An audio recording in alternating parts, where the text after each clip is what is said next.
When I was young, I was 27 when I went there, and 31 when I came here. And one is immortal at 27. In fact, my best friend was a business manager at the theater, and I never even thought about this until years later. I said, why didn't you keep me on for the summer?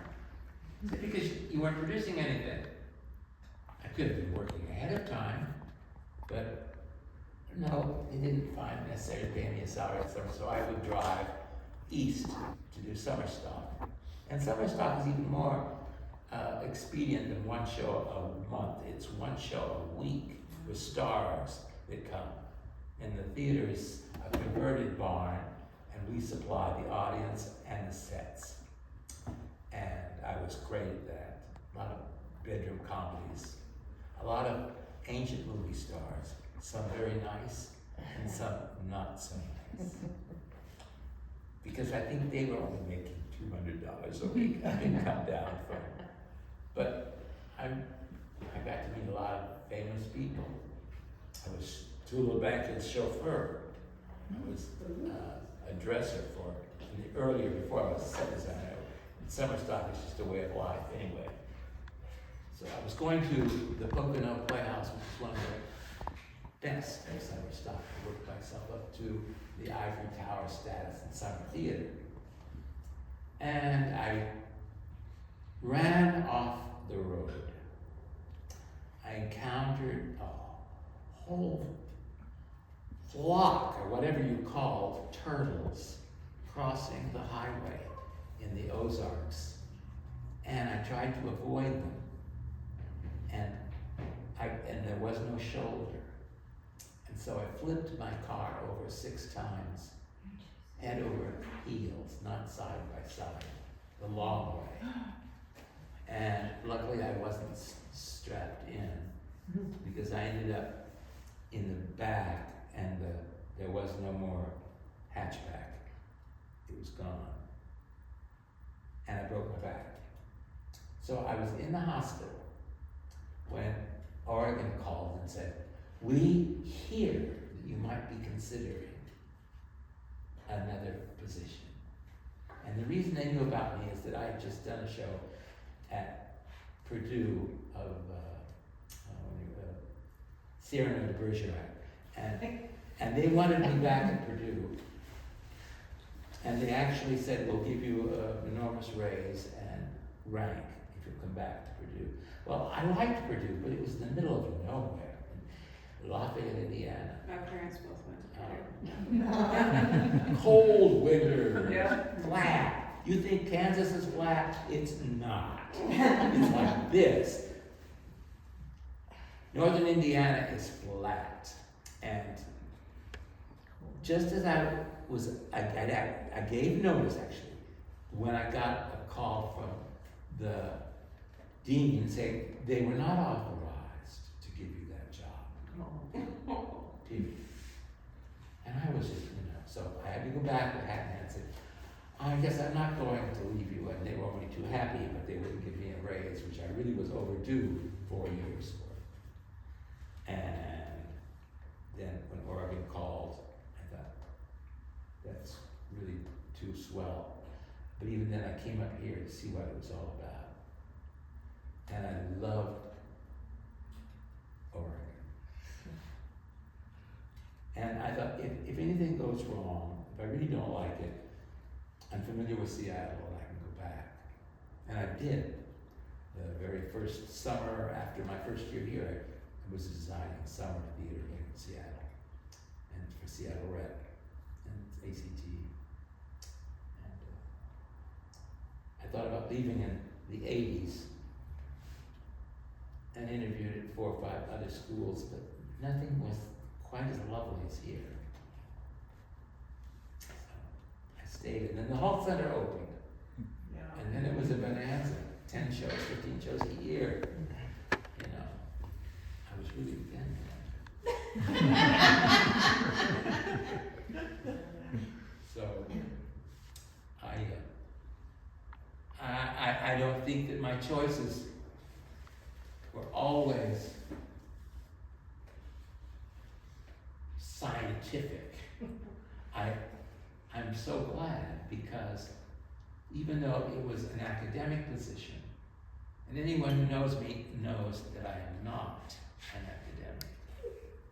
I can barely spell. No, I can't spell at all.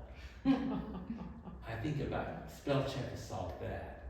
It just, but my colleagues who were academics began to chafe at my publicity, the stuff that came out, and the fact that I got full professorship so quickly. Because the university had an equity that art and creativity were equal to scholarship, learning about other things. And productions that I designed were as meritorious as writing a book. Certainly the number of people that saw the shows in theaters, like the Hull Center or the Seattle Rep, or Ashland, were equal to the number of people that have read the book the scholar produced, if more so. So their rationale was correct. But the university honored me with a raise in rank that I, not necessarily salary, but rank anyway. And then, so it's been wonderful. Well, I'm so grateful that you're here and that you're still here. Well, I think And you look so good, I haven't seen you in a while. I think about going all the time. But I found all you do is have to write a grant, and they'll send you there for a while. So I've traveled a lot on their dime. I mean, it's a really great life. It really has been, and I've been lucky. But I worked. But it wasn't work. It was joyful. Yes. In fact, if anything, I have the blues because there are no projects. When there are any projects, I have to make something up. Anyway, theater is also art by committee, as I said, and so you have people working with you, and I'm alone now. You don't have grandchildren to go visit. Well, yeah, it's a choice for some of us, or we found to have children or to have the art Right. be our children, and that leads me to wonder, like, would you say that you've devoted your life to art and chosen that? I mean, you've been so prolific to do so many 300 plus plays, just done so much, created so much art that you've devoted your life to that you couldn't possibly have done necessarily. I like the fact you say devoted, but it sounds so much holier than it was. It's like, it's what I could do. Sometimes you do what you can do, and you do best what you do best. And the theater worked for me. I had friends, carpenters, costumers, actors. I always had somebody to go to lunch with. And there was always people to talk to. And it had the allowance for me to do what I do. So it wasn't like there were any other choices that were half as exciting.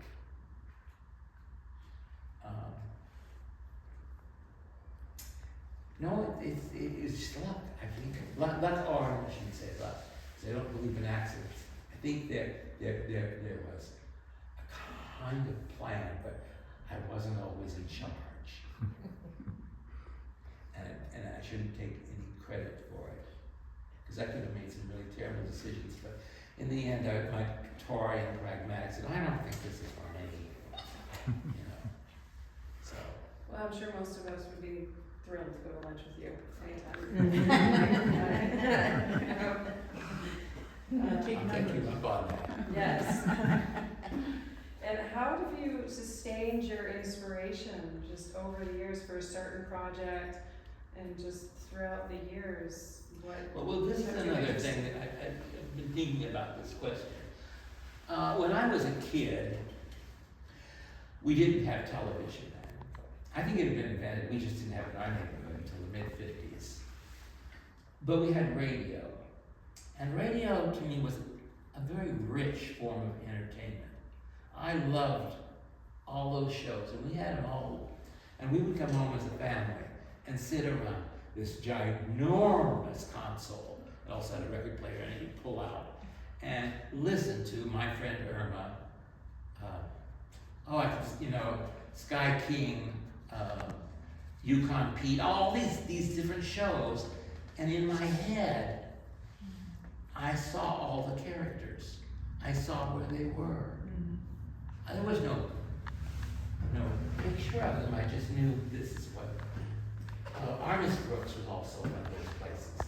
I knew what they all looked like. I knew the kitchen with the vinyl tablecloth and the condiments always in position, where Armis Brooks lived. All that was just unbidden. It was there in my head. So when television came along, I was really revolted by what they called the same town that the Lone Ranger occupied. I mean, no matter how often the different angles they photographed it, I recognized it was the same place he was last week. and it was that kind of, television was a big disappointment to me. But those little black and white screens couldn't really convey much in those days. But and then being inspired was a form of sharing. I'll let you see what I see. And that's interesting because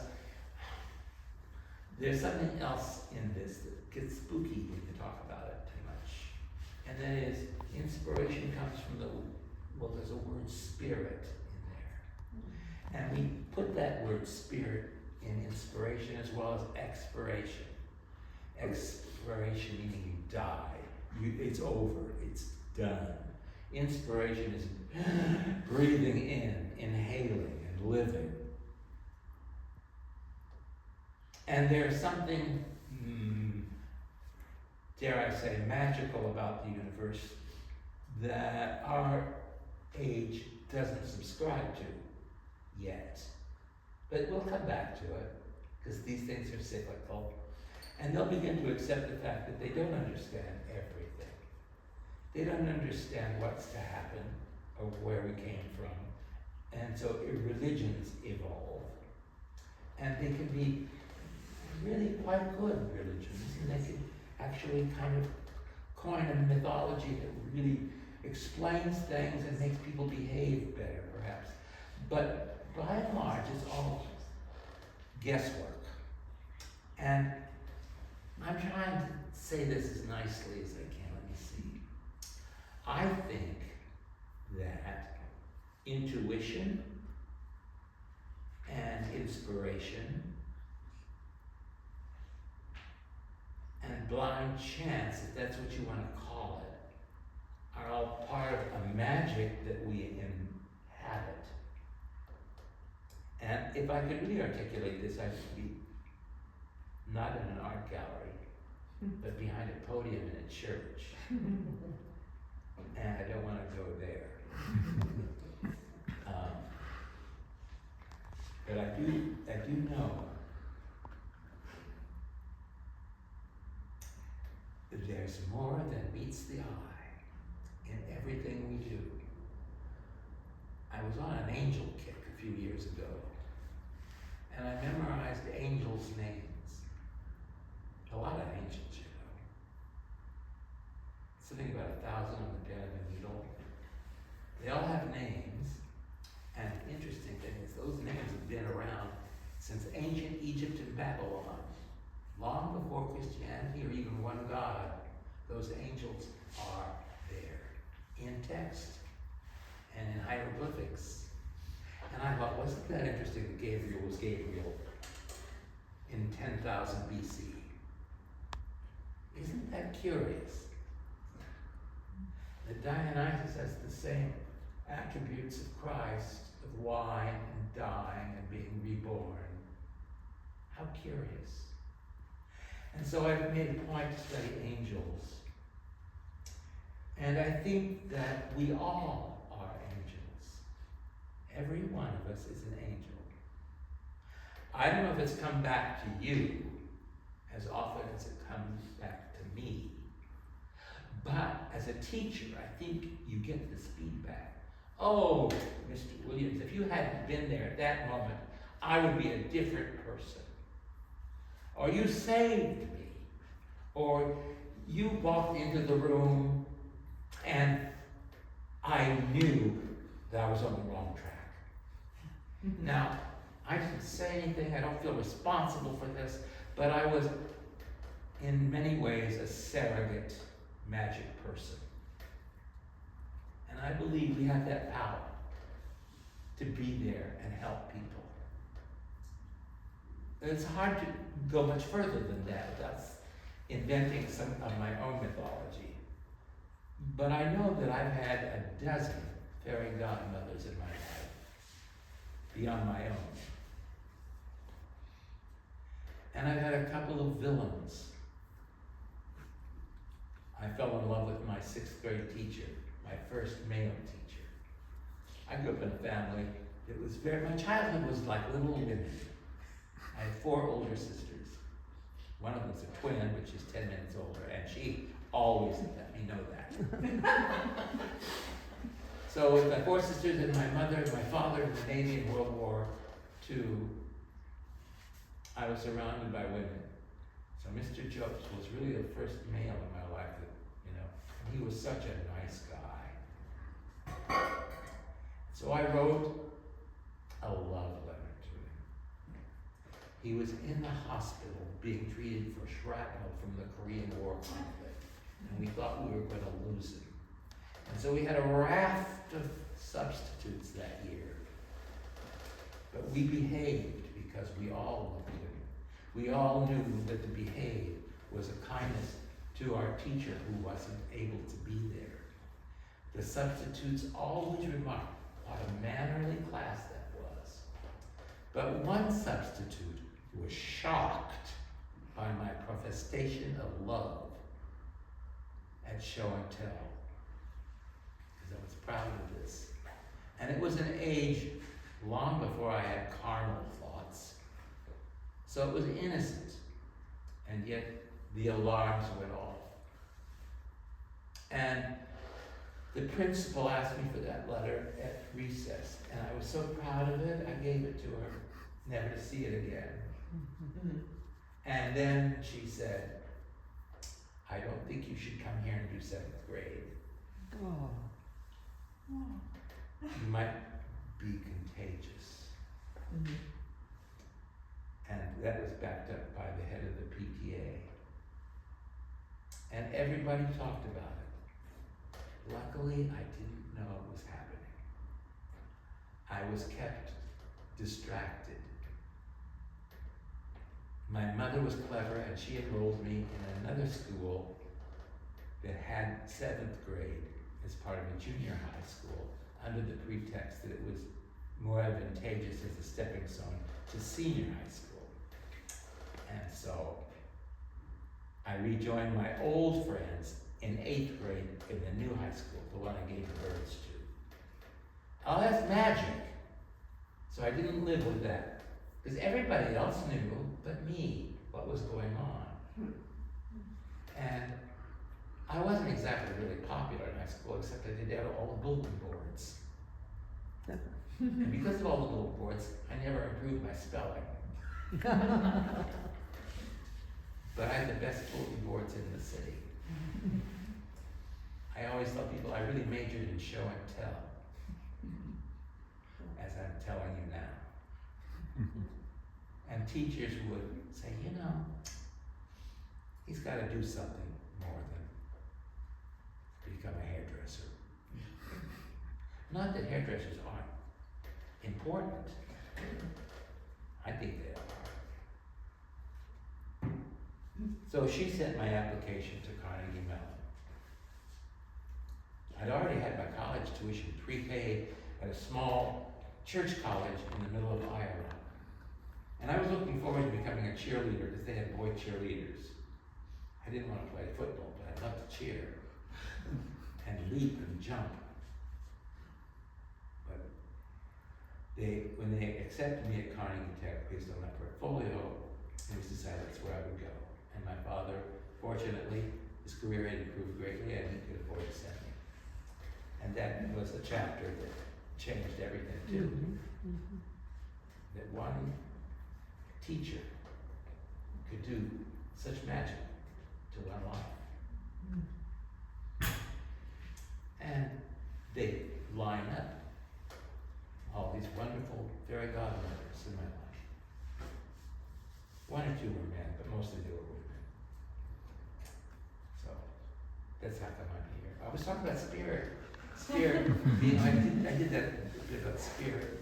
You know, there's a wonderful scene with Audrey Hepburn in a movie, it's her last, I think, where she's an angel, and a forest fire who is a pilot and flies over and drops the retardant on a burning flame, crashes, and he wakes up and he's in a barber chair in a field, and she's cutting his hair, and she's actually an angel, and she's encouraging him to go back and help his fiancée fall in love with somebody else. But she gives a beautiful speech, and who else but Audrey Hepburn could do that? And I can't remember the name of the film.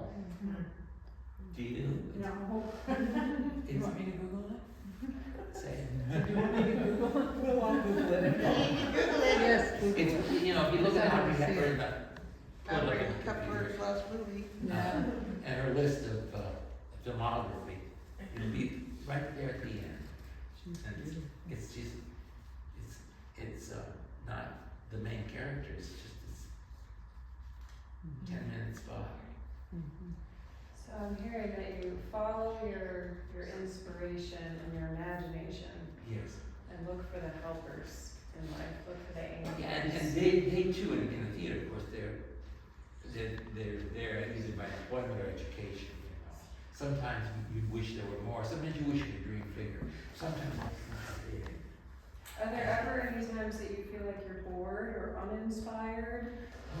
Or is it always one thing leads to the next, the next, the next? I think inspiration and manifestation both rely on two important things. The first is energy.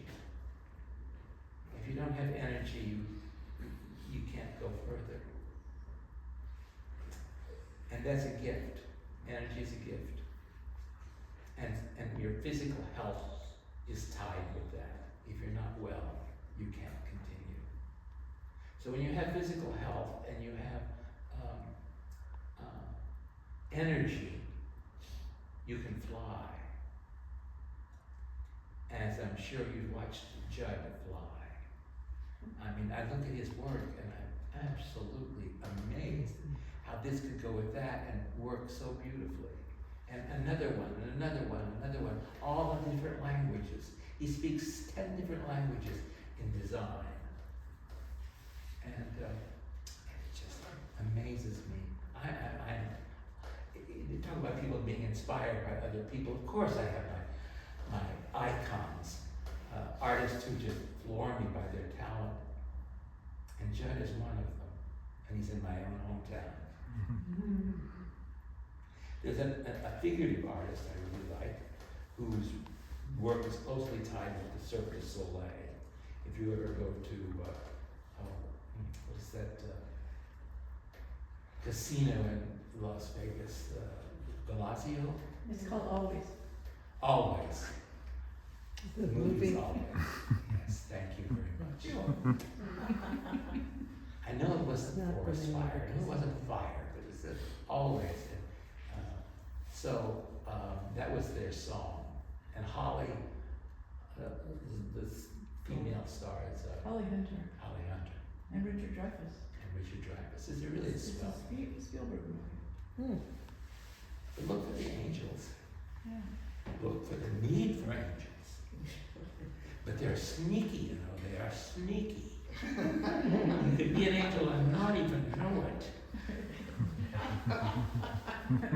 It's kind of like being cast by a casting director. I have a college chum who was so funny. He was a clown. He was like just incredible, and he was cast shortly after graduation as I don't know, almost a decade later, as model the Taylor in the Broadway production Fiddler on the Roof, the original cast, and he sings "Miracle of Miracles" because he's become a man. He's going to get married, and he played in the Broadway production for about 5 years straight, and then joined the bus and truck tour for another decade, doing Model the Taylor. Can you imagine having to hold it together for that long? But he was getting richer and richer and richer and richer. And so he took his savings and bought out a casting agency and became one of the biggest casting agents in New York for Broadway shows. Now he's retired, but he's a dear friend. And I feel so blessed to have known these people. From crew, we had to pull nails out of lumber backstage. Anyway, maintaining anything, or I should say, what was the other word you used besides inspiration? Is manifestation. Yes. Manifestation. God, who doesn't want their dreams to become a reality? I'm frustrated now by my physical ineptness. I can't. I tore the ligament on a tendon there. I don't know what it is. It's a cuff, a rotor cuff or something in my shoulder. So this arm only will work from the elbow down. And it just, I can't reach for the hamburgers to drive through. That's tragedy. Throw it to me, please. And to walk inside. But when you sculpt with both hands. I can't imagine, that could get here, but can't actually lift my arm up. And so that all happens. Another precious thing is time. I think that's probably one of the most precious things in life. We are so down when it comes to time because it's not something you can touch. But every minute is twice as fast as the minute before it. I keep telling people I remember kindergarten was an eternity. Will I ever get to first grade? And then that was twice as long as seemed at the time. But high school went like that, and the next 60 years went like that. So here I am. Look pretty good for 82. You sure do. And no surgery yet. Jesus face. We were talking the other day about how you receive visions and how visions for projects have come to you and the narcolepsy. Oh, that's true. They didn't know I was an narcoleptic as a child. Only that I was the only one who actually fell asleep at nap time. You had your milk in kindergarten and had you read the carpets, or did you get the little rug you took to school? Well, I'm full of sleep. And they learned that I was not a good babysitter at all. Because I would fall asleep and they wouldn't. And in college I would wake up at a lecture and find my mouth full of notes and erasers. And then I learned to have a bed nearby, a secret hidey hole where I could take a nap. Fainting couch. Yes. Sweet. It used to be in the beginning where they stored the velours, the drapes, all the drapes that hang in the theater. They're big baskets of velours. I would hide in there. You couldn't find it. I came here, I found a couch in a furnace room, only to discover it was Howard Helms. And he was mad, because that was his place. He was a janitor that was assigned to the theater. And so, but never going into deep sleep, I dream voraciously. And most of the time they're great dreams. There's certainly always problem-solving dreams. Even a day snooze, I'll wake up with something resolved. You can go places you can't go else. But I forget that because it's always been there. I'm sorry that people don't do that naturally. I think meditation might do that. I'm sure if I joined a meditation group, I would be asleep in seconds. Directors would use me as the canary in the coal mine. Jerry's sleeping, this must be pretty dull. They turn around and see how I was doing. If I were like this, they'd say, oh, it's just fine. Gotta speed it up a little. Tempo. Certainly, if the problem is driving now, I can drive slow. But you said ideas come to you during these, Yeah. Oh, absolutely. or visions for sets, or ideas, or art. If they aren't instant upon reading, you know, we're given a script, and one of the things I find awkward about the new school is the scene designers today take on an importance of statement instead of. I always tried to make an environment that was conducive to the play, to the literature. And there are always technical issues like how many different sets are you trying to cover? Shakespeare did it all in one kind of unit set where the audience was you just tell them how it goes and they follow you. But now it's not even whether it's one or two or three or four sets, it's what they think the play is about. And I hated the sets for Wicked. And that designer was a classmate of mine, Eugene Lee, he's dead now. He was a brilliant designer, but he just went off on his own, and if everybody was brilliant, then maybe he was. It's judging. That's not my theater. My theater was to give you an environment for that play. Most of the plays were stories. And the stories had a plot, and the plot took place in this place or that place. And I liked that. But the new designers seem to play free with that. And maybe, but it can't be archived by committee if everybody's a different artist. I mean, then it's just so much cacophony of expression. But I'm playing the wrong crowd. This is for a scene design conference. I thank you for coming. Thank you, Jerry. It's been great. Thank you.